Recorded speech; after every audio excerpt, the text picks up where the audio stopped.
ஜீவ வசனத்தை பிடித்துக்கொள், உன் ஜீவியம் பிரகாசிக்கும்.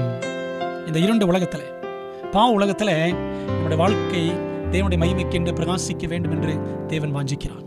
அப்போ என்ன செய்யணும்? பைபிள் படிக்கிறோம், பிலிப்பியர் 2ஆம் அதிகாரம் 14ஆம் வசனம். நான் இந்த உலகத்தில் நம் சுடர்களை போல பிரகாசிக்க, நம்ம பைபிளில் பாருங்க 2 பெரிய சுடர்கள் அப்படின்னு அது 1ஆம் அதிகாரத்தில் படிக்கிறோம். பகலை ஆள ஒரு சுடர், அது சூரியன். இரவை ஆள ஒரு சுடர், அது சந்திரன் அல்லது நிலவு அப்படின்னு நம்ம படிக்கிறோம் பைபிள். அந்த 2 சுடர்கள் மட்டுமல்ல, இந்த உலகத்தில் சுடர்களை போல நீங்களும் நானும் பிரகாசிக்க வேண்டும் என்பதும் தேவனுடைய திட்டமாய் இருக்கிறது. அதுக்கு என்ன செய்யணும்? ஜீவவசனத்தை பிடித்துக் கொண்டால் உலகத்தில் சுடர்களை போல நாம் பிரகாசிக்கலாம். இந்த உலகத்தில் ஆண்டவர் உங்களை என்னையும் அவருடைய பிள்ளைகளாக அவர் அழைத்திருப்பதற்கான நோக்கமே எதுக்காக அப்படின்னா, இந்த வசனத்தை பிடித்துக் கொண்டு வசனத்தின்படி நாம் வாழ வேண்டும். அப்படி வாழ்ந்து நாம் சுடர்களாக பிரகாசிக்கணும் என்பதற்காக தான் தேவன் நம்மை அழைத்திருக்கிறார். அந்த நோக்கத்தை நாம் உணர்ந்திருக்கிறோமா?